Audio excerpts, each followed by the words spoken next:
Good evening and welcome to our forum for the North Kansas City School Board. This forum is sponsored by the League of Women Voters, Kansas City, Jackson, Clay, and Platte Counties. I am Anitra Steele and I am a member of the League. The League of Women Voters is a nonpartisan organization. We neither support nor oppose candidates or parties.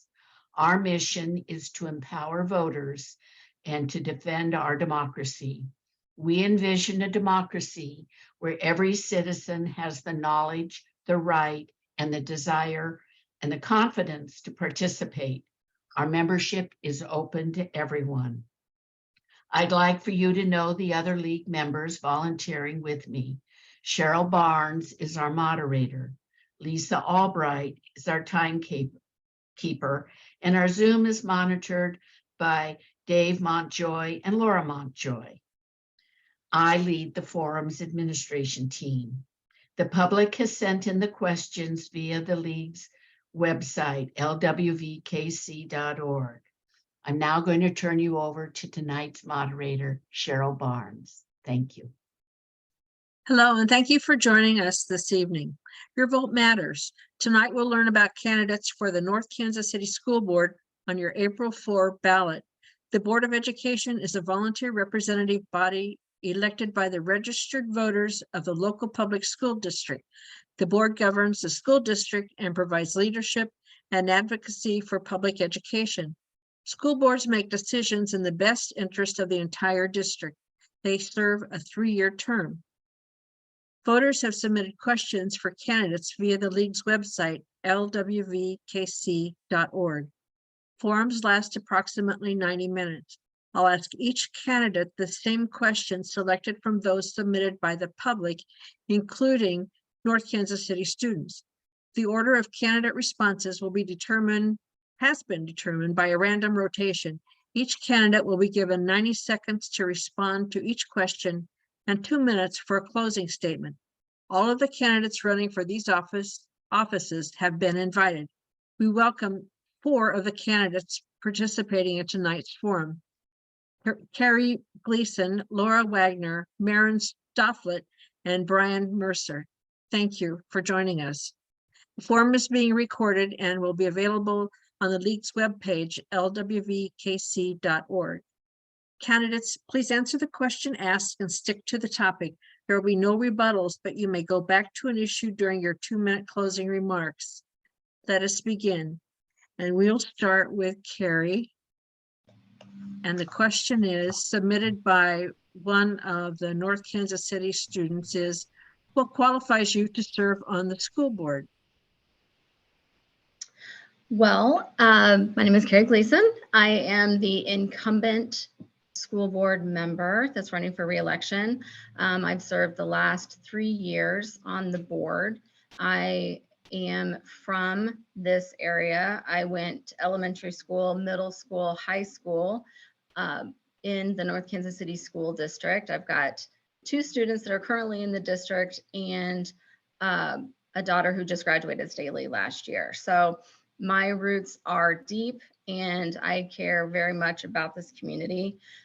My last 3 years on the board have been full of learning. So much of what the board is about is learning how to be a good board member, what are the issues, how to get along with other board members, what makes a board effective. And so I am eager to continue to put into effect what I've learned over the last 3 years. I came into the board during COVID, and so it was a slow start. And so I just feel like that there is so much more to do. And we're at a very important time in our district right now. There's going to be a lot of changes in the coming years. And I think that having a board member with experience is going to be critical to accomplishing our goals. Thank you. Brian, same question. What qualifies you to be on the school board? Well, first of all, thank you guys for moderating this and for inviting me. I appreciate it. What makes me qualified? Well, I was a student in North Kansas City Schools, just like Karee mentioned. I went to Shoto Elementary and then Eastgate. Even before me in the 70s, my father and two aunts and an uncle attended the district. And then my wife and I have three that went through Gracemore, Maplewood, and Winnetonka and have all graduated. I've also spent the last 8 years as the district PTA council president, where I worked closely with school board members throughout those years, traveled with them to Houston to start the current Pathways Portrait of a Graduate program, where we toured the Houston Independent School District and saw all the amazing things they were doing with dentist office in schools and doctors' offices in schools, and just saw like what we can do in our future in that same way, and was happy to help that start and would love to continue that. And back when we did a 5-year plan in 2017, I served as a member of the steering committee, the committee that when all the plans come to you, that's the final committee to decide what the 5-year strategic plan will be outlined with. And I've just worked closely with the board, and I would love to continue to do my work. I did 8 years as district PTA council president. I'd love to continue that work at the Thank school you. board level. Thank you. Maren, what qualifies you to be on the school board? Hello, yes, my name is Maren Stoflet. And first of all, thank you for the opportunity to speak with you and with all our audience tonight.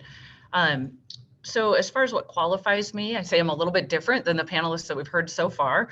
I'm not from the Kansas City area. We've actually lived here. My family's have lived here once before, moved away and came back. So I kind of carried the perspective of having moved back.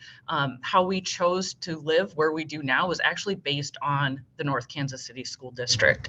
We have 2 children. My husband and I have 2 children. And when we've moved, and we moved several times, one of our priorities is looking at the school district and choosing where we live based on a school district that looks to be thriving. So we did our homework before we moved to this area, and really saw lots of good things going on, lots of good scorecards. There's always room for improvement, but lots of good things going on in the North Kansas City School District. As far as my qualifications, I previously served as president of a very small school board. Then, like I said, we moved several times, so moved away and became a member of a community with a very large school district. And so now North Kansas City School District is kind of right in the middle for us as far as size. Over the last couple of years that we've lived here, I've been increasingly involved with the school district. And as such, am a parent representative currently on the North Kansas City Schools School Health Advisory Council. So just becoming more involved and just have a vested interest in the school district to hopefully help it continue to thrive. Thank you. And Laura, your qualifications? Yes, thank you, Cheryl. And it's really good to hear from Maren, to hear about all the good things that she feels are going on in the school district. I agree. So I served for, I'm Laura Wagner, by the way, and I served for 5 years on the Education Foundation Committee, which is the nonprofit arm supporting the school district. And I served as chair for a year. It was a really good experience and helped show me the grants and the scholarships and the other opportunities that are available out there for both teachers and for students. So it was beneficial to participate, and I helped secure about $500,000, a little over that, over the course of that time frame for students in scholarships, and also for grants for teachers in classrooms to do some innovative work. I currently serve as the IEC co-chair. So it's the Industrial Executive Committee for the Pathways program. So the Pathways program introduces students to future careers. And there are 4 pathways right now. And I was on the Portrait of a Graduate committee to help formulate what we wanted to see in graduates in the future, because we know that we're training up students right now for careers that might not even exist yet. So these are some of the things that I really enjoy that the school district is doing now. They're doing a lot of innovative work. That's one of the reasons why I want to serve on the board and why I think I'm qualified. Thank you. Thank you. Our next question also is from a North Kansas City student. And this one will start with you, Maren, and it is, do you have an agenda for your term? If so, please sum it up in a couple of sentences. So as far as an agenda, I don't believe that I have an agenda for looking to become a member of the North Kansas City School Board. I think the role of a school board member is to represent different parts of the community and represent perspectives. But I think in the end, we all would be working toward what's best for our students. So I don't have an agenda. I have certain areas that I'm personally, maybe have more of a background and am interested in. So hopefully I could bring that expertise to the school board. But as far as an agenda, not an agenda to focus on any particular reason, just to serve and again, be able to be a voice for maybe others that don't have a voice at the table. So that would be my primary goal. As far as particular areas, I am interested, like I said, I'm serving on the School Health Advisory Council. So as far as mental health is a topic area of mine that I'm very passionate about. And I would look for ways maybe that as an opportunity may be able to grow. So maybe focus areas of interest, but not an agenda. Thank you. Brian, we will go to you now. Do you have an agenda for your term? Oh, I would probably answer much the same as Maren. I don't have a for sure typed out agenda, but if I had to list maybe 2 or 3 things that I would want to focus on, would be inclusion, diversity, equity, items like that for everyone around the district getting the same learning opportunities and abilities to learn everything with the pathways and all the new stuff, and broader communications. We do, our district communications team does a great job communicating, and our central office leadership does a great job communicating. But as we grow, which we grew like 250 or 300 last year, and we're growing exponentially, you have to broaden that communication. So we're getting every parent and every student the knowledge that they need to get in their school, their classroom, and in the district. And then technology, to keep up on the latest technology. Sometimes my children will come up to me and say, "Dad, have you heard of this?" And I say, "I haven't."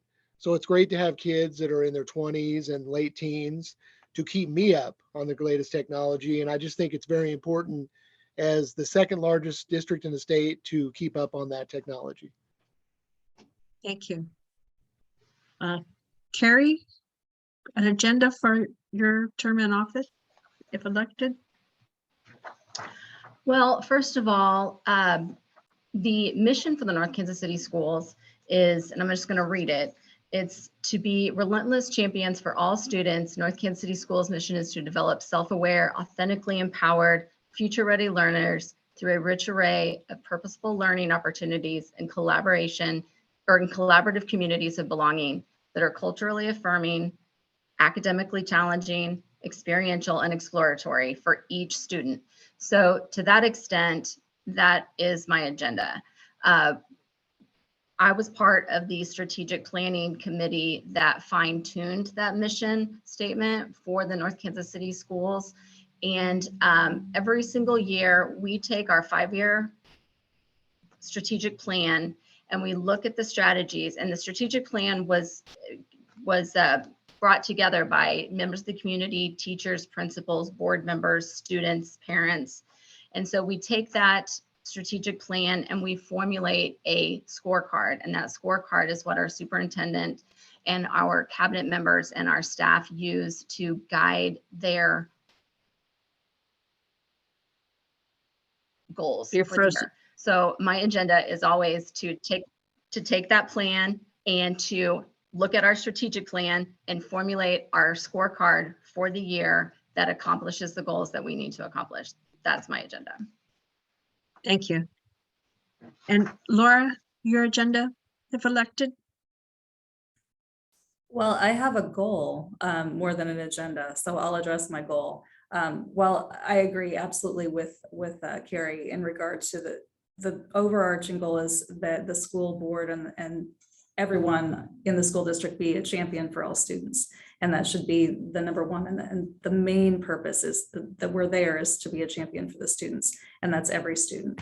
My goal is to staff. everything up to where it needs to be. There's a teacher shortage. There's a staffing shortage when it comes to transportation.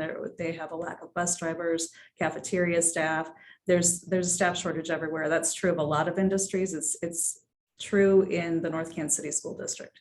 And that's going to be one of my focuses when I serve is to try to make sure that we have everything we can in place to support the teachers who are already serving so that we don't lose any further teachers, either to retirement or to other opportunities, because they're out there for teachers. Everybody's hiring and people are looking at teachers as an opportunity to bring somebody in who might be tired, who might be underpaid, who might be frustrated with processes. So anything we can do to try to smooth that over and keep and retain the teachers that we have, in addition to staffing up in all the other areas, that's going to be a main focus for me. Thank you. Moving on, we will start this question with Brian. And the question is from a student: how would you encourage student engagement both in and out of the classroom? How would I encourage student engagement in and out of the classroom? Well, I think we're doing that currently with pathways and with teachers being very active with their students, but activities after school, we already have sports and we have music and the arts, and to add some activities, to add some exposure for students to just meeting with one another and visiting with their peers, maybe after school, like, just, I don't want to call it a hangout, but just somewhere to go and talk about stuff. I think of libraries as that sort of thing. Library media centers in the school is the safe space where students can go and study and talk with each other, and they don't have to worry about this or that. But that would be one of them. And within the school, just being more involved, making sure that the teachers know what they're teaching and that they have full time to teach it.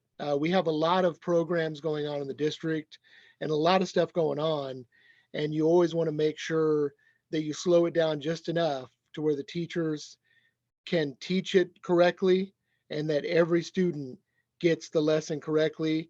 And if they have to stay after school and talk about it more with their peers or with their teacher, if that's what it takes, and that needs to be done, but those sort of things. Okay, thank you. Next, Laura, how would you encourage student engagement? I'm going to say something radical. We've been increasing our testing regularly, and I know that there's concerns. We want to capture as much data as we can. We want to understand where students are at when they're coming into a new lesson or when they're leaving a lesson, to make sure that they've retained all the information. But I'm going to draw an analogy because I deal with this on a regular basis. So assume I want to lose weight. I can weigh myself every day. I can weigh myself twice a day, or I can weigh myself every week. And if I weigh myself weekly, I'll be less concerned about the fluctuations over the course of the week, and I will still be able to track whether or not I'm losing weight. I think that less rigorous testing and more opportunity for teachers to be creative in the classroom, to look for ways to engage students and to spark that learning aha moment. I think that we could do that, and I think it would bring more joy of learning back into the classrooms, both for the teachers and for the students. I think that's probably the best way we can engage students right now. Thank you. Maren, engaging students? Yeah, so I think this could really take on a lot of different avenues. I think we've heard from two different perspectives already, so it's a pretty big topic.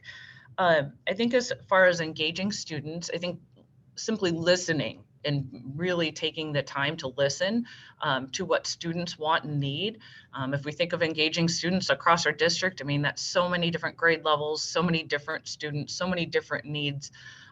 So I think it would be providing opportunities that really spread across many different areas, because each student, each learner is different. So I think really engaging, especially from those we don't hear from as much. So if it's outside of the classroom activities, for example, sports are a pretty common thing. People typically know what interests they might have or what opportunities are out there. But some of the other activities that our school district provides maybe are not as well known or well communicated as far as how to be engaged. I see that in my children, especially coming from a different school districts. Kind of the first year to 2 years was just kind of learning about what was out there. So I think as part of encouraging that, it's communication and communicating with the students as well as with the parents and caregivers as far as what opportunities are out there, and really just making it inclusive, providing all different venues for our students to be engaged inside and outside of the classroom. Thank you. The next question, this one also is from a student, and we will start with you, Laura. How will you as a board member make sure that all 4 high schools are equally supported?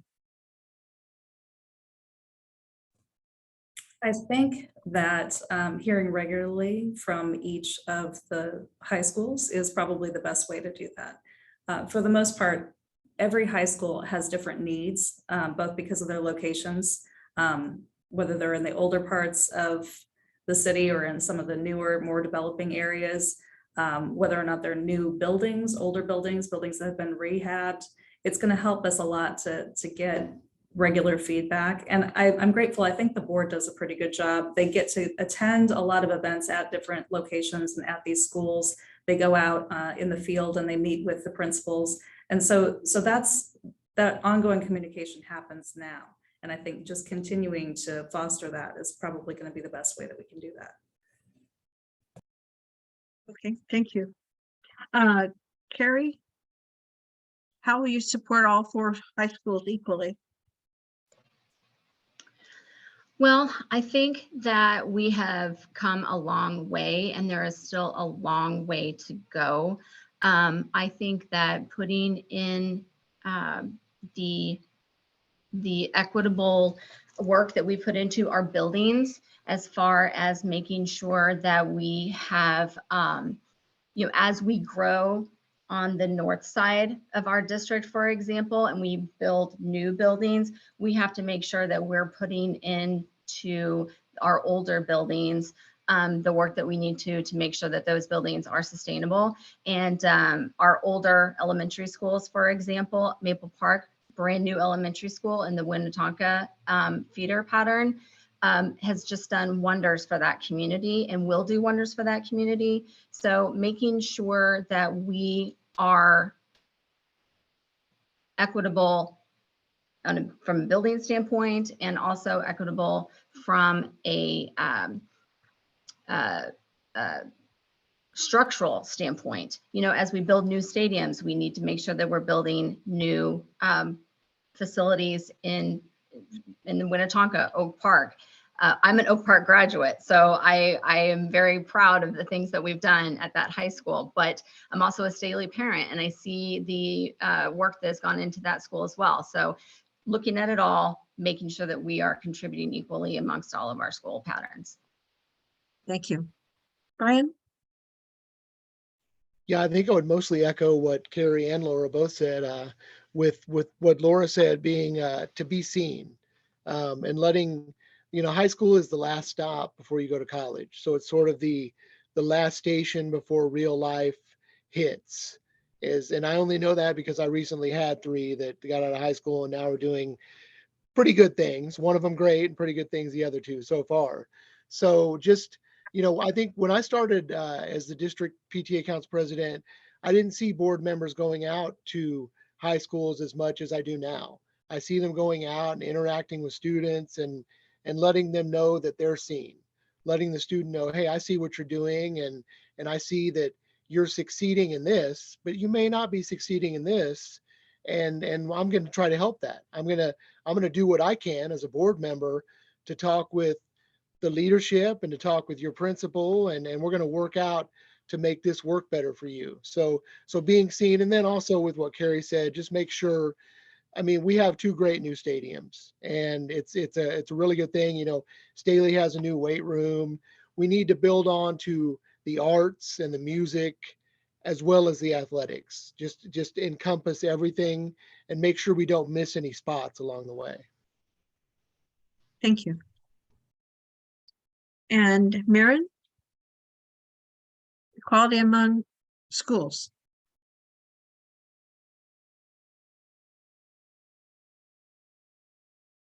Maren, you're on mute or you're frozen.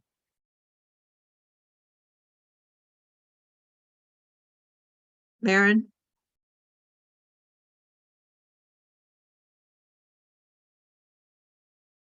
The Zoom is always an adventure. I was worried I'd be the first one to freeze, so I'm glad it wasn't me. I guess we'll come back to Maren. I'm sorry. I'm not sure what else we could do to, we'll get her back though, and we'll have her answer that question. Make a note here so we get back to her. North Kansas City, oh, excuse me, I got another student question. What's your ideal image of a North Kansas City Schools graduate, and how will you help support this? And for this one, we'll start with Karee. So first of all, our students are the thing I love the absolute most about our district. We have the most amazing students that are so different in so many different ways, and it's just beautiful, and I love it so much.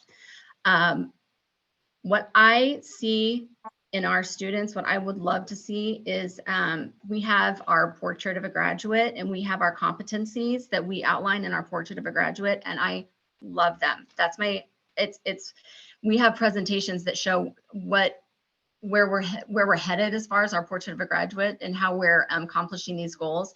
And those competencies are, I'm not going to know them all. I should. I mean, it's hard. There's several, but you know, integrity, adaptability, learning mindset. I mean, these are all soft skills that our businesses are looking for, that our community wants to see in the adults that we're creating. These are qualities in the human beings that are going to our schools that are going to make amazing parents, amazing business leaders, amazing community members. And we're already seeing it. We're seeing it in our students, and we're seeing it in their voice. We're seeing it in how engaged they are in the issues. We're seeing it in the questions that they're asking on this forum. And so, as you can see, I get very excited talking about the future of our students and what they're accomplishing and who they're becoming. And we're going to come back to you. I'm sorry you were frozen at that last question. And it is, how will you as a board member make sure that all 4 high schools are equally supported? Thank you for coming back to me. Yes, I've rejoined. So as far as going back to the question about the 4 high schools, you know, each is essential to our NKC school district. And I think each can kind of be viewed as a subcommunity with similarities and differences. So I think recognizing both is really important. I know there were some answers speaking on making sure that there are equitable resources and access. And I think that's really key. And I think the engagement kind of within each of those subcommunities might look different too. So I think not a one size fits all, but again, really looking at it from a vantage point of what are the similarities and what are the differences as far as needs. And how do we ensure that there's equitable access to programs, equitable facilities, and again, you know, what sort of engagement allows us to hear from our diverse community so that we can support each and every one of our students, no matter the high schools that they end up going to. Good, thank you. Brian, we're going to come back to you with the other question, the ongoing question. What is your ideal image of a North Kansas City Schools graduate, and how will you help support this? Well, I say Karee answered it so well. I don't know how I can follow that one up, because I echo a lot of what she said. But I think, yeah, you just have to mix it with, you know, how the old saying of you need to have book smarts and street smarts. Well, you know, we do a great job with the book smarts part, and I've gotten to know so many of our teachers throughout the district, and they do such a great job with also teaching, I wouldn't call it street smarts nowadays, but just common sense to our students. And so when they graduate, they can be successful in whatever field they choose to go into or study in college, but they also come out of that knowing that they're a good human being.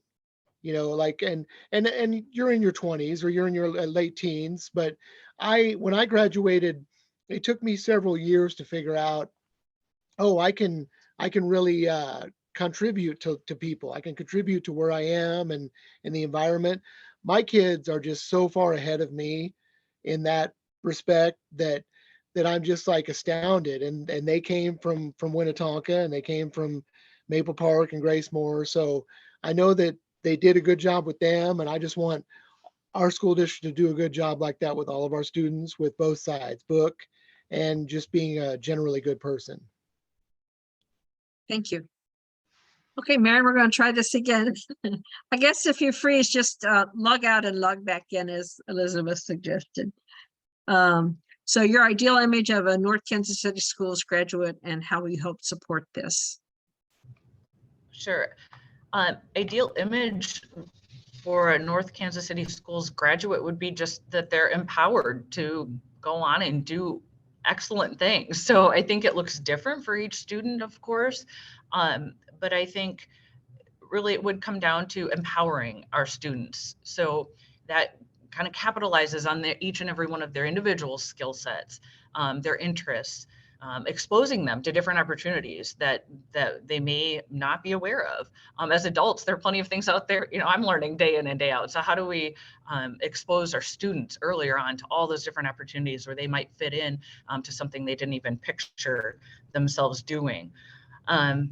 Yeah, I think part of that definitely comes to the academic support and making sure that they have that as the backbone, but then also equipping them with skills for communication, skills for being a good team member, skills for contributing to their community in the future. So I think it really runs the gamut. And again, kind of that, I think if we look at it through equipping each student to feel empowered to be able to be successful is key.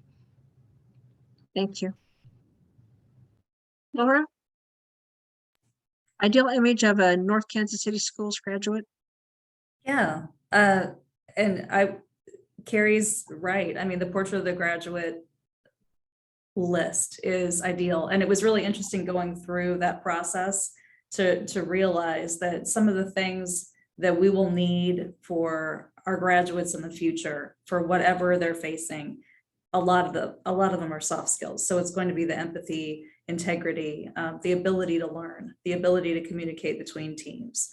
Some of the things that we all take for granted, I think that these are things that can't be replaced by a computer. They can't be, you know, somehow automated. These are the things that we're going to need going forward in whatever career pathway our students take. So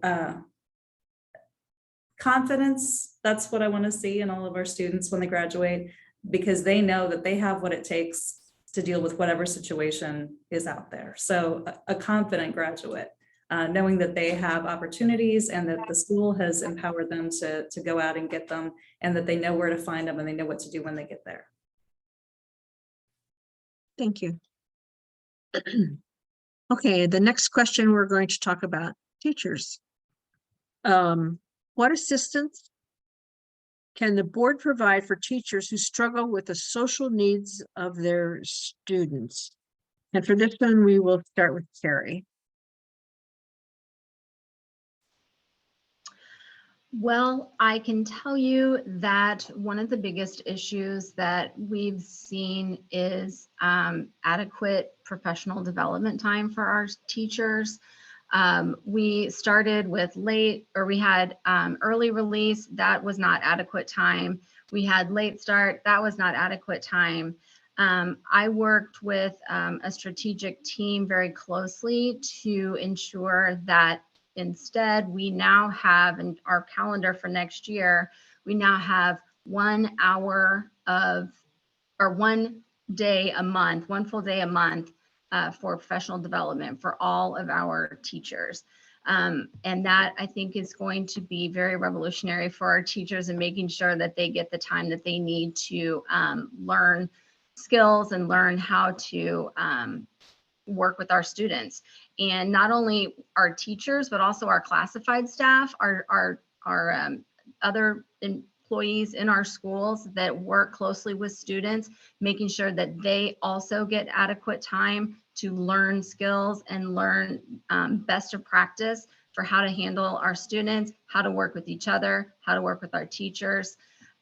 So certainly making sure that our teachers are given ample time to learn and hone their skills and work together is critical for accomplishing our goals. Thank you. And now we go to Laura. What assistance can the board provide for teachers? So is the full question asking about the social needs of students? Yes. Okay. So thinking about that means a lot of different things depending on what the specific student is struggling with.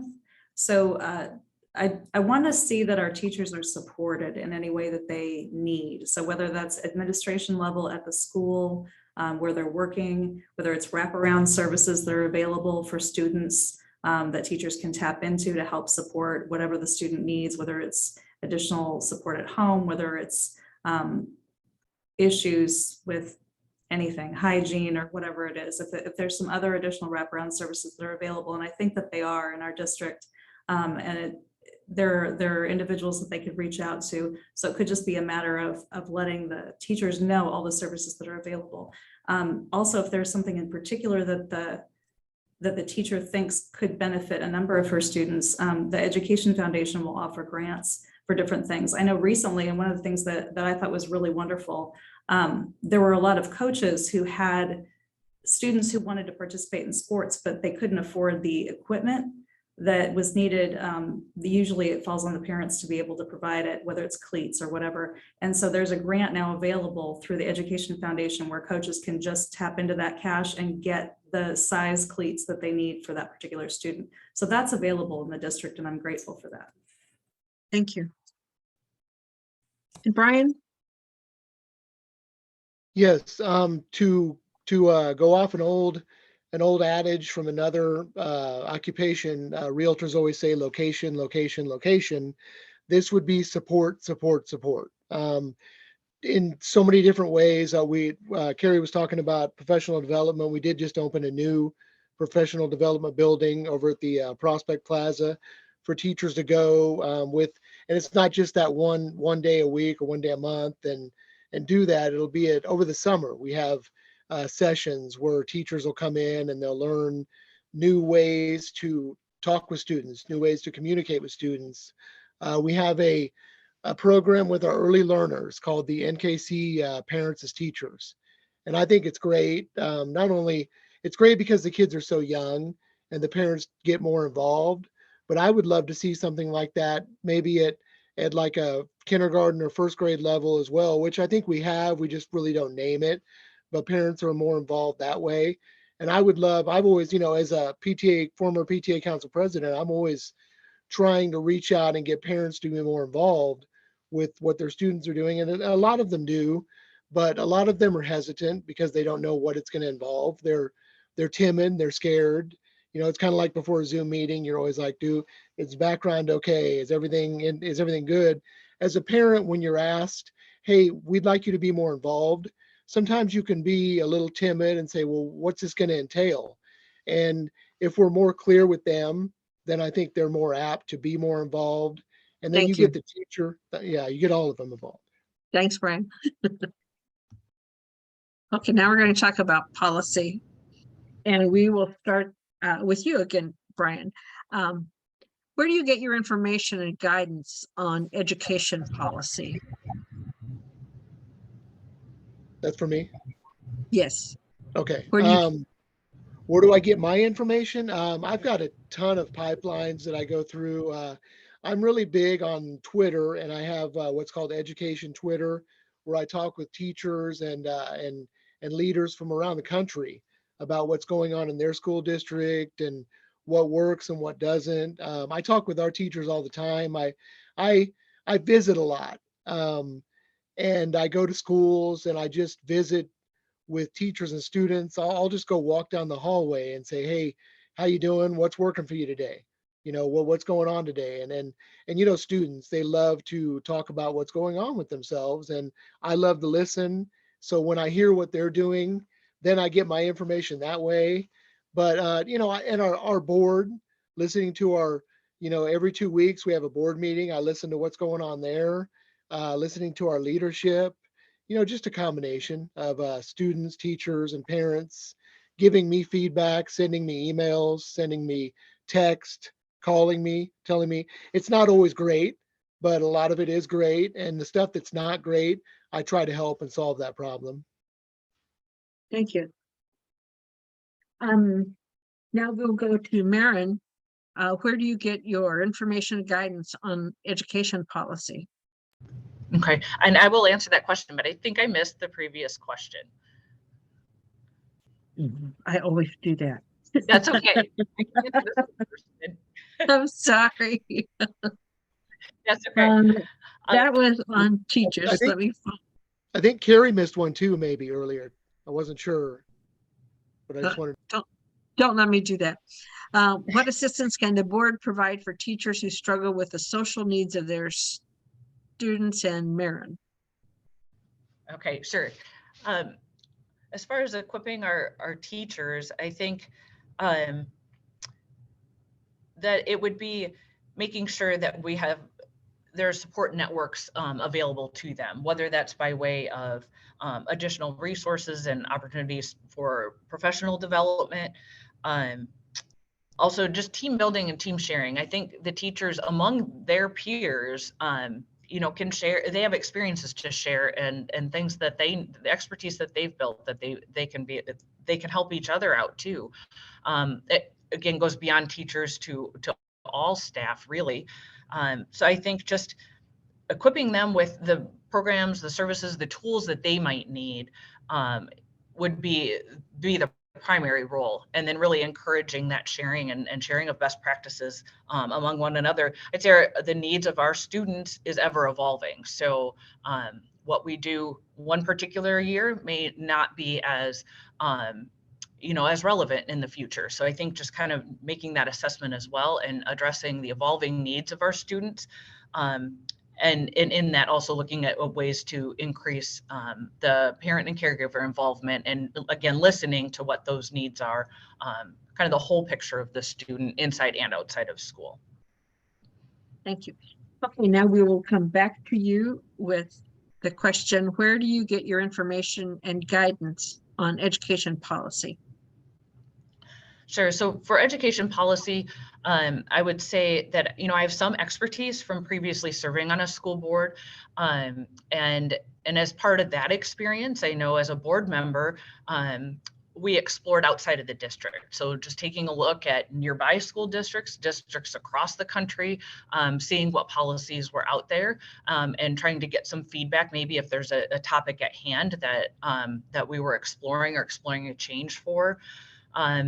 So I think it's, as a board member also, we're ever learning. So education policy is listening and learning. So listening to where maybe policy could be improved, where there are gaps, listening for ideas. Sometimes ideas I think are right in front of us. It's just a matter of taking the time and engaging to listen to what opportunities might be right in front of us for improvements. And then again, learning various different, there's a vast array of resources out there, but just taking the time to really learn, again, what other school districts are doing, what other research is out there, and what other movements are ongoing in education. Thank you. Laura? Sure. Where do you get your? Oh, go ahead. I was just going to repeat the question. Okay, so I heard you say, where do you get your education guidance? Your information and guidance on education policy. Thank you. So I'll list some of the places. So national news, I like to follow what's going on at the national level when it comes to education. The board meetings for North Kansas City School District are very helpful. Community forums where I'm hearing some feedback from either parents or students or general public people who have questions or concerned about the school district. I watch the state bills that are coming across because they have been concerning lately. So trying to stay up on some of the things that could be facing our schools from a budgetary level, some of the concerns that are going on at the state level for whether it's libraries or whether it's health choices or school vouchers, any of that. The North Kansas City School District has an excellent communications department, and I get a lot of the information from that. I've got 2 boys in the district, so they personally give me a lot of feedback, whether I was looking for it or not, on any number of topics for the school. So there's a lot of places where I get my information, and I'm grateful for all of it. Thank you. The next question, we will start with. Did I answer that question? No. No. Cheryl, you just Why don't want me don't to you? answer the question. Go ahead, Karee. I'm sorry. Okay. Well, I mean, honestly, everybody's stolen all the answers, I feel like, because there are so many different opportunities, and everybody who's on this panel is very interested in learning about education and learning about policy. So we're all definitely tuned in to the opportunities, but you know, certainly our leadership in our district is brilliant and very informative, and our school board meetings are just packed full of information. So I encourage everyone to tune into our school board meetings. They're just very, very important. I think I also do have an advantage as a board member because there's so many opportunities that we get as far as different conferences that are available to us, or different education opportunities that are available to us, visiting other districts, to Maren's point, or districts visiting us. I did have a very unique opportunity just as a parent and a board member, because they invited me as a board member, but it also happened to be my daughter's sociology class. Their assignment was they teamed up, and each team had to come up with a policy that they wanted to present to the board that they felt was important to them. And so I sat in on 2 different classes where they talked about policies that were important to them and that they had drafted. And so that was a really unique and pretty cool opportunity. And, you know, it was, I mean, things like, you know, sign language in our classrooms, and decorating parking spots for seniors, you know, so it was a whole gamut of things, but it was really cool and really, really great to be in the classroom and learning what's important to students. Thank you. Okay, let's see if I can get all 4 of you with this question. We will start with Laura.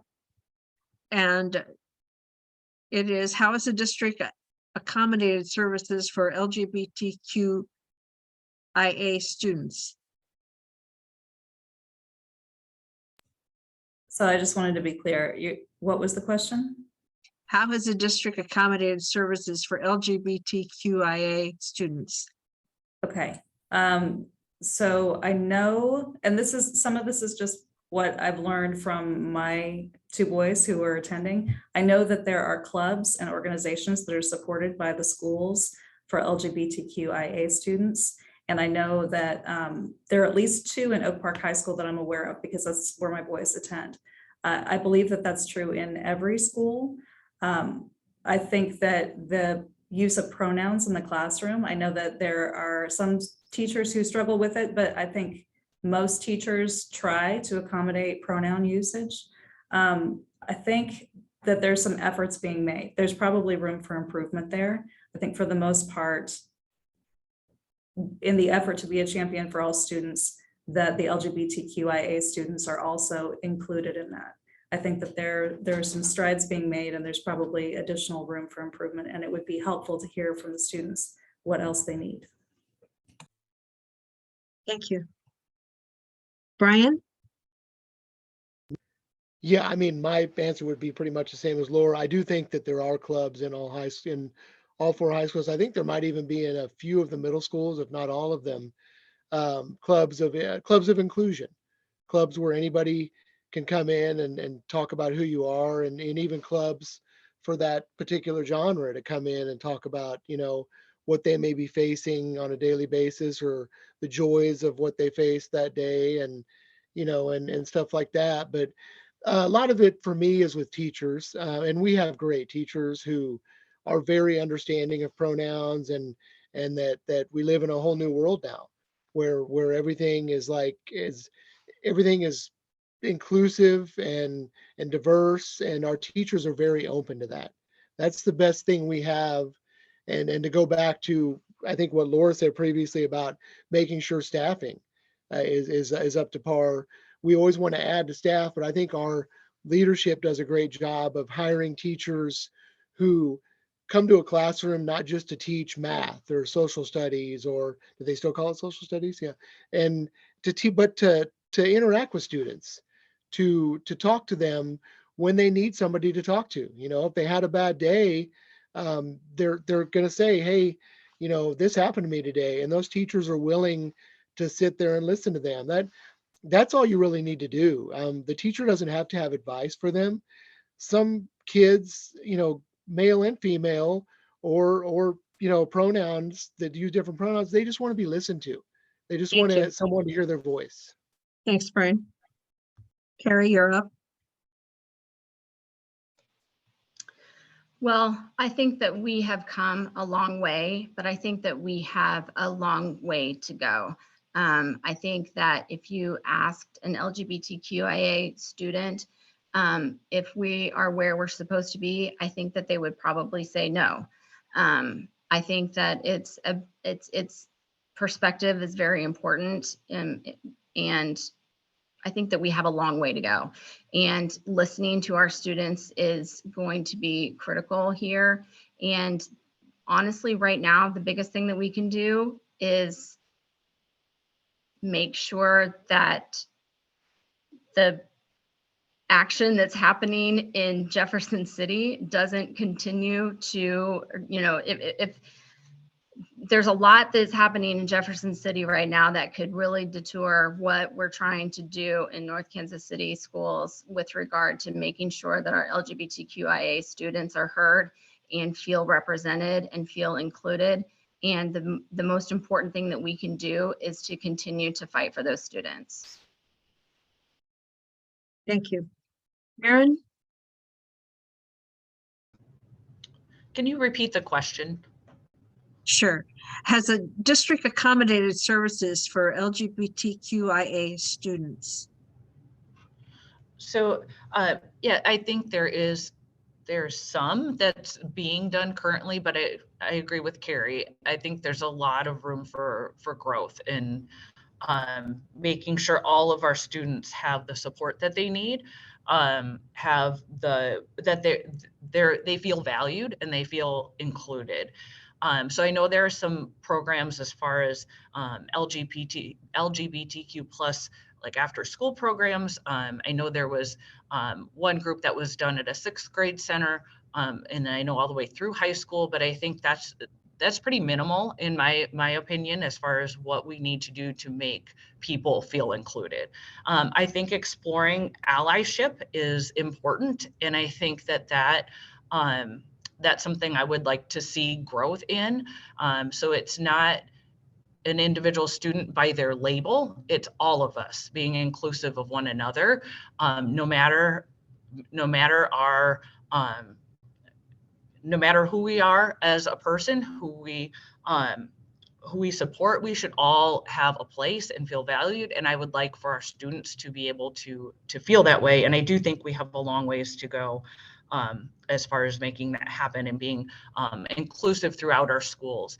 And it's an area I think I'll say personally, I have room to grow and to learn myself. And I think a willingness to do that is where we should be as far as we lead through the North Kansas City School District. A willingness to learn and grow together. Thank you. We've had some alluded to issues going on in Jeff City.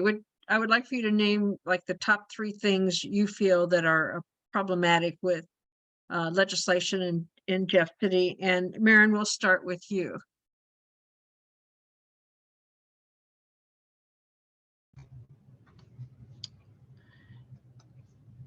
So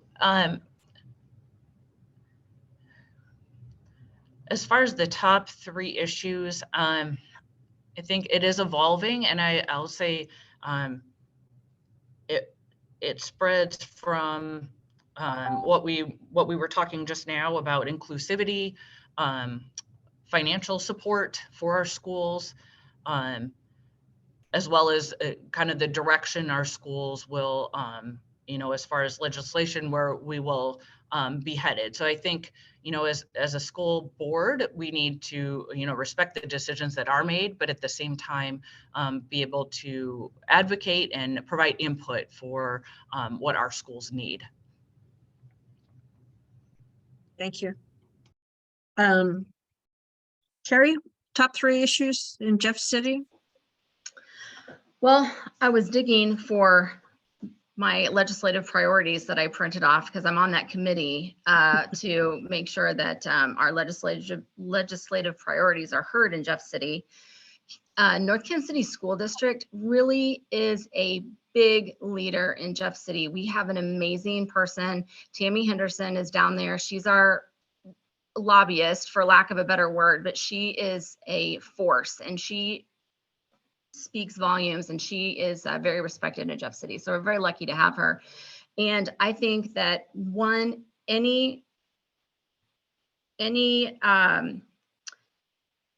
motivation or anything that would take away funding from public schools is incredibly detrimental to our schools. So we've got funding for pre-K. That is huge.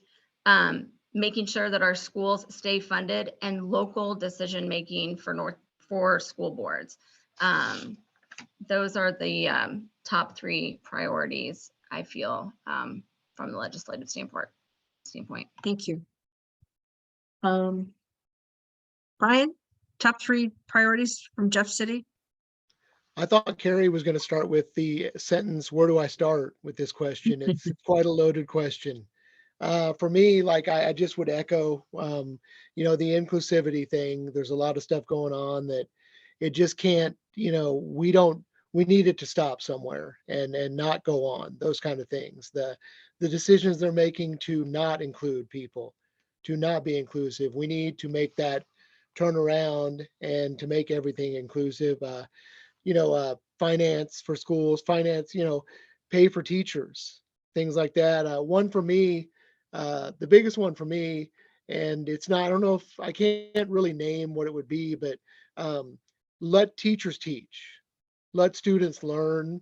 I think that in some states and even in Missouri, it seems like the state government, they want to come into classrooms and they want to police inside of classrooms. That's not something that should be done. We should let librarians teach in their library. We should let teachers teach in their classrooms, and we should let students learn in their classrooms, and we trust them. We trust our teachers, we trust our students, we trust our staff, we trust our leaders, and we just leave them alone and let them do their thing, and they do it well, and leave it at that. Thank you. Laura? So I heard you ask about the top 3 concerns I have coming out of Jeff City. Is that accurate? Okay, so my top 3 concerns, there were a number of bills supporting school vouchers, taking funding away from public schools and allowing people to put it towards private school or something else. And that's a concern because there are a number of bills and they seem to be moving forward. My second one, the one that made the most progress, which was very concerning, was that only approved school counselors could speak to a student with gender identity concerns. So I think that's ridiculous. And if a trusted teacher couldn't sit down and talk with a student who had questions or who wanted to discuss something, and they had a relationship with that teacher, they felt that they could trust them enough to have that kind of a deep discussion, and then suddenly the teacher has to throw up their hands and run out of the room and find a counselor because they're not allowed to talk or they're going to get sued. That's ridiculous. And that made it too far in the process. That was very concerning. I think it made it to the Senate level, and I'm not sure where it stands now. Any of the bills that were introduced for parents to review curriculum in classrooms, that was all very concerning. That's ridiculous, and it's too much oversight. And for a group of individuals who don't like government oversight, they support way too much of it when it comes to public schools. So those are my number 27 concerns that I see in Jeff City right now, and anything that goes farther than dying at the Senate floor is too far. Thank you. This one we will start with Maren. And it's about the budget. How do you plan for the budget to reflect your priorities? How do you plan for the school district budget to reflect your priorities? So as far as the school district budget, I will say that for me involves input from many folks with expertise within the school district. So as far as I don't envision the budget would reflect my personal priorities. I think the budget reflects the needs and the priorities of the school and the students. So working with the financial expertise within the school district, I think is how I would answer that. And then focusing that budget on the strategic goals of the school for our students. So it's a complex budget. I know that. I know I've reviewed it many times. As like I said, I'm new to the school district, so kind of getting my head wrapped around all those numbers. But I enjoy doing that. But I see that that's not an area of expertise that I would, force myself into. I would reach out and as the school board would envision that's a collaborative effort towards seeking to meet the goals of our school board and the school district for each student. So kind of going back to I wouldn't say it's focusing the budget in one particular area over another, but letting those priorities be set by the strategic vision. Thank you. Brian, school district budget. Yes, it is a very complex budget. I would do much the same, and I would just I'm a very fast learner. So I would be looking, our school board's done an amazing job for the past, I've been in a school district for 20, 25 years as a parent, and they do an amazing job we do a bond issue, it seems like every 2 or 3 years to build new buildings and add on to buildings, and we haven't had to raise taxes. And I can't remember the last time we had to raise taxes. So they do an amazing job with the budget. So I would expect that when I got in there, that I would just follow the lead of the people that have been doing it in the first place, and then learn from them and absorb everything I can from them, and then add to it if I can, or help out with it if I can. But learning it would be the big thing, learning all the intricacies. I can look at it now and I can just see it on paper. When I sit down and I talk, and I've had those conversations just offhand with board members in general about this issue or that issue, but sitting down in a meeting and talking about the budget from paper to action would be the first step for me. And then as I learned, I would be able to add more to the conversation. Thank you.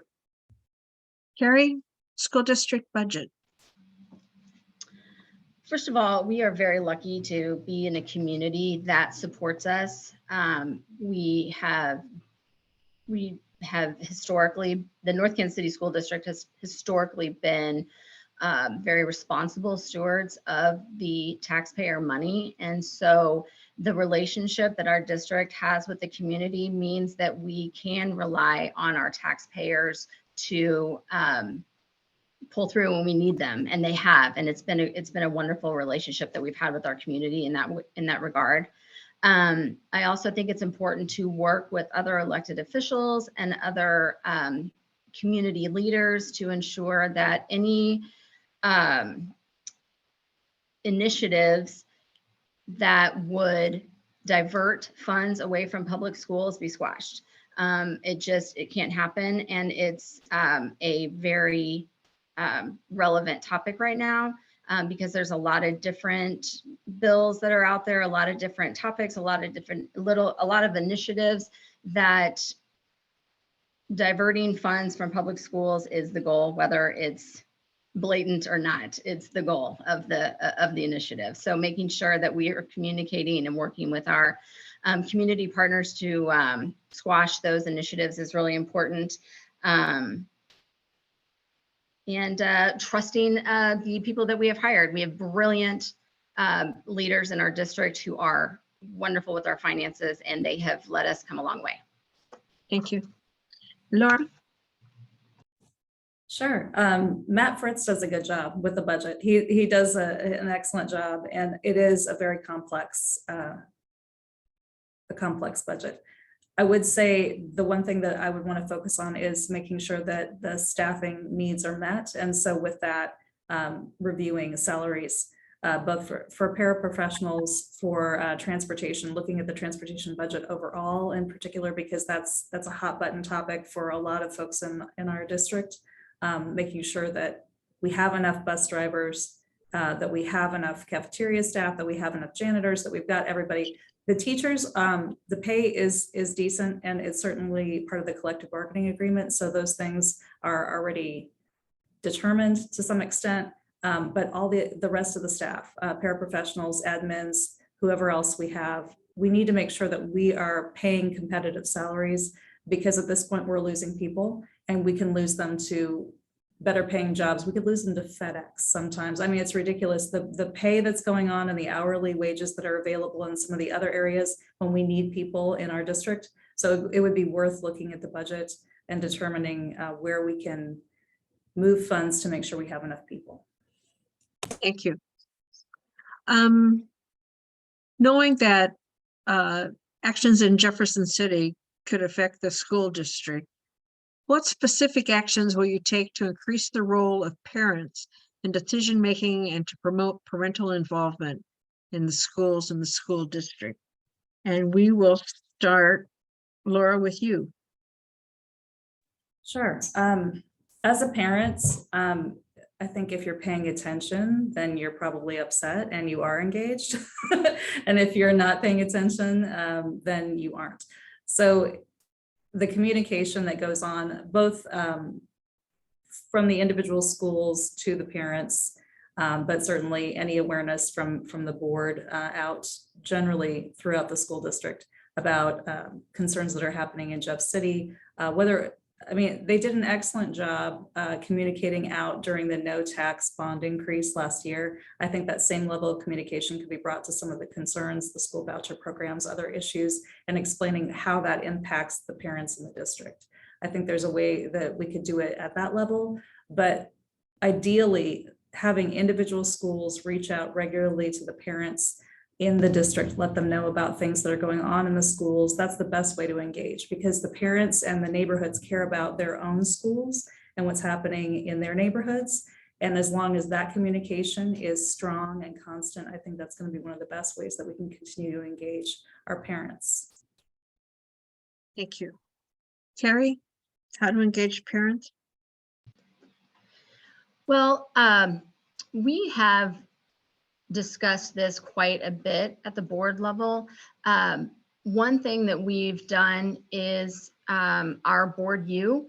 We've tried to think, how can we encourage people to run for the board, for example? So, that's one way. Certainly, there's other levels of engagement that don't have to be on the board level, but that's one effort that we've made to try and get members of the community involved. Also, different community forums that we've had, encouraging parents to come and speak on different topics. In the last 3 years, there have been angry parents, but that engagement that we have seen, even though it hasn't always been pleasant to hear from the board perspective, it's been important to hear the voices of our parents. And so that engagement has only increased, and it's been, it's something that I want to see maintained. And so I think that parents know when their voices are being heard, and if their voices are being heard, they want to continue to speak. And so certainly giving credit to those voices is important, giving those voices a platform, and making sure that everybody is heard on an equal level, on an equal playing field, because all voices are important. Thank you. Brian, parental involvement in the backdrop of Jeff City. Yes, and much like the board university, I know that Winnetonka does a thing called Parent University, where they've had their parents up, and when you hear the term at first, you would think, well, is that to teach me how to be a parent? Which is not. It's actually where parents can just come, and they do teach them some things and tell them certain things they may not know, but it's a place that parents can come and talk about the issues that they feel are important and get their opinion heard. I don't know if the other high schools do it or not. I think they might, but I think that's something that we should be widespread with high schools and middle schools too, maybe even sixth grade centers, because everyone wants to be heard, and Carrie's right. There have been a lot of loud voices. I will say that in my experience, the loudest ones are always the ones that are heard, but there's more voices telling you that everything's going good or telling you calmly what might not be going good. They're not yelling. The loud ones are just what everyone hears and what everyone talks about. But like PTA meetings, I think there's a misconception about a PTA meeting, which happens every month at every school, that you just come in and parents just sit around and chit chat with each other. There's so much more that goes on. The principal is always there at every PTA meeting, ready to listen to parents and what they think. That is a forum in essence to come and speak with your school's leader about anything you'd like to speak with them about them with. So something like that. Community neighborhoods have meetings, and they hold them at the school sometimes. Places Thank like you. that to go. Thanks, Brian. You get on a roll and you're out of time. Maren, your response to parent involvement with the backdrop of Jeff City? So I think parent involvement needs to be intentional, and there needs to be plenty of opportunities and varying opportunities for engagement with parents. Not all of our parents come from the same background. So I think providing different looking opportunities, which may be, I know some of the folks have alluded to already, it may be coming to the school, but it may also be going out into the community. And so making sure that there's different opportunities for parent involvement. I think there's always room to grow to increase parent involvement. I think communication is one piece, and that's something coming into the school district as a new parent. It takes a little bit of spin up to kind of understand the district's communication. So I think that communication coming at the various levels, from a district level, but also really important to come from those local neighborhood school levels. When parents recognize somebody, they may be more apt to engage and feel like they can voice their input and their viewpoints. So I think just providing really different opportunities and being intentional that there are different opportunities to engage parents is really important, so that we can hear from all kinds of different inputs. And I really value people's differences of opinion and perspectives, but really providing a platform for that to happen so that we can communicate again in varying means across the district, I think is really important. Good. Thank you.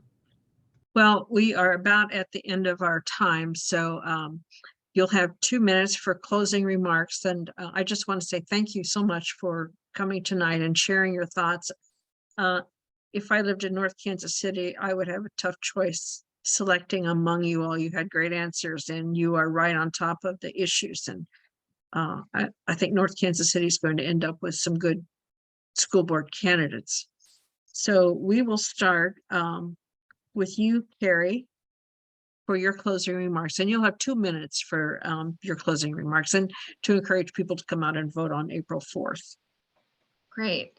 So my name is Karee Gleason, and I'm seeking to keep my current position on the North Kansas City Board of Education, because I feel strongly that I bring a balanced voice that considers all viewpoints.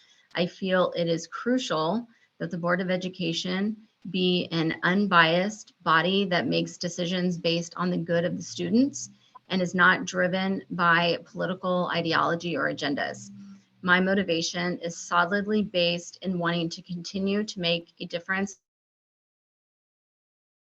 in our community, where the voice of a parent is important on the Board of Education. And giving back has always been important to me, and ensuring that each child receives a quality education is the most important contribution that I can make to my community. A couple of points that I didn't get to that I wanted to make sure and address with regard to the engagement of our students. I think understanding where that engagement drops off is crucial. You can see that there's really strong engagement at an elementary school level, and then it is a little bit less at a middle school level, and then it's even less at a high school level. So I think that knowing how to solve that issue, the first question is why, and then we can look deeper into that. And that's certainly a very big priority for our district. I also wanted to talk about our teachers. My goal with regard to our teachers is not only it's bringing teachers on, it's retaining teachers, but it's also diversifying our teacher staff. So certainly making sure that our teachers are representative of our students in our community is a big goal in making sure that we accomplish the goals that are laid out in our strategic plan. Thank you. Brian, 2 minutes, please. Yes, first of all, thank you, Cheryl, for moderating, and for the League of Women Voters for doing this. It's a great chance for all of us to talk. And we do have a great problem, which is we have 4 really smart, I mean, I guess I'm calling myself smart there, but I know the other 3 are really smart, and I hope I am, individuals, and only 2 of us can be on. But I do think no matter what, the district ends up with a great 2 representatives. I'm Brian Mercer. I'm running for a seat on the North Kansas City Schools District Board of Education. As I said before, I attended Shoto and Eastgate as a student. My dad, my 2 aunts, and my uncle all attended in the 70s. And my wife and I had 3 kids go through the district. So we're veterans, legacy, I guess some would call it. I served 8 years as the NKC School District PTA Council President. Over those years, I also served on the District Education Foundation Board in those 8 years, which was great. And I was honored to receive various awards through those years. In 2015, I was the NKC NEA Advocate of the Year. In 2019, I was Oak Park High School Volunteer of the Year. In 2020, I was the District Volunteer of the Year. And in 2021, the Greater Kansas City Association of School Librarians Advocate of the Year. And in 2021, I also was inducted into my high school, Liberty, which we moved to after I moved away from North Kansas City, into their Hall of Fame for my volunteer work. So I really carry those with me everywhere I go as a point to keep adding on to my work, keep working. When others may not work, I want to work harder. I've also been in various organizations in our state. Missouri PTA, I was a regional director for Park Hill, Liberty, North Kansas City, and Platte County. And to sum it up, I would just appreciate your vote, and I would love to do what I do now at the school board level. Thank you. Thank you, Brian. Maren, your 2 minutes, your closing remarks. Sure. Thank you. And thank you, Cheryl, for being the moderator here. And I really appreciate this opportunity to speak with you all. So my name is Maren Stoflet, and I am seeking a position on the North Kansas City School District Board of Education because I'm committed to serving my community. And I truly believe that strong schools are key to a strong community. My goal, if I were elected to serve on the North Kansas City School District Board of Education, is to be a voice to represent various perspectives across our vast North Kansas City community. My focus is to ensure progress for our underrepresented, underserved, and diverse student populations. And I intend to work toward giving all of our community a voice at the table. My experiences, as I mentioned before, as past president of a small school board, professional experiences and family experience with students who have lived in several states, but really love our North Kansas City School District as home now, make me highly qualified to serve as part of the North Kansas City School Board. And I think allows me to bring different perspectives to the school board as well. Again, our family's experience living in the 3 different states has allowed me to experience school districts of different sizes. So I bring varying experiences from that. And since moving to Kansas City, we have become increasingly involved in our North Kansas City community, and will continue to do that and add to that. One of the areas of priority that I didn't mention earlier, that is a passion of mine, or maybe I mentioned it just briefly, but is safety and health. And so I think this includes the safety and health as far as physical and mental safety of our school district, our students, and our staff. So I would like to explore opportunities there. And again, as part of that passion, I serve as a parent representative on the North Kansas City Schools School Health Advisory Council, and I'm passionate about advancing our mental health support in our schools. So I just encourage everybody to come out and vote on April 4th. Thank you. Thank you. And Laura, your closing remarks, please.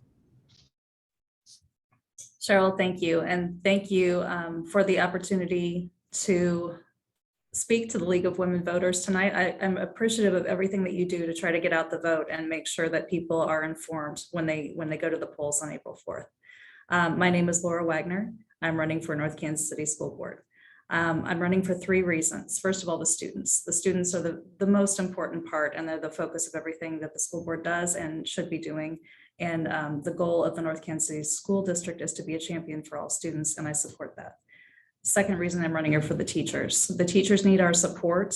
They've gone through a lot in the past 2 years. They are largely unsupported in a lot of ways. They need our help. We need to make sure that we can retain our good teachers and keep those who are considering retiring to reconsider. We want to make sure that we have enough staff and teachers in all of our schools for our students. And third, I'm running because I support public schools. There are people in the past, and even some people possibly who are running now, who don't necessarily support public schools. They have concerns about these schools, and they support some of the things that are happening in Jeff City to undermine funding for public schools. That's a concern for me, and that's one of the reasons why I ran last year and why I'm running this year. I am supported by the North Kansas City NEA. I have their endorsement. I have the endorsement of the Greater Kansas City AFL-CIO, Firefighters Local 42, Laborers Local 264, the Iron Workers Local 10, IBEW 124, and Missouri Equity Committee. MOEP has supported me as well. And the Greater Kansas City Realtors Association has can't formally endorse me because they don't formally endorse people, but they are supporting my efforts as well. I feel like I would be a good candidate for the board. Thank you. Thank you. Thank you all for joining us. And we appreciate your time and your expertise and sharing your knowledge with us on these important topics. And I'll turn it back over to Anitra. Thank you, audience, for your thought-provoking questions and your interest in the April 4th primary election. A recording of this forum will be available on the League's website, LWVKC.org. Please take a moment to share our candidates' forums with your Facebook page, Nextdoor, and other favorite social media channels.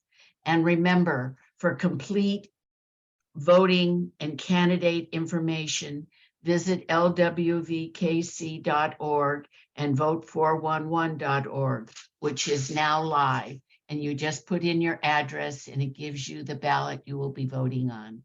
Thank you very much, candidates. We appreciated learning from you, and good night.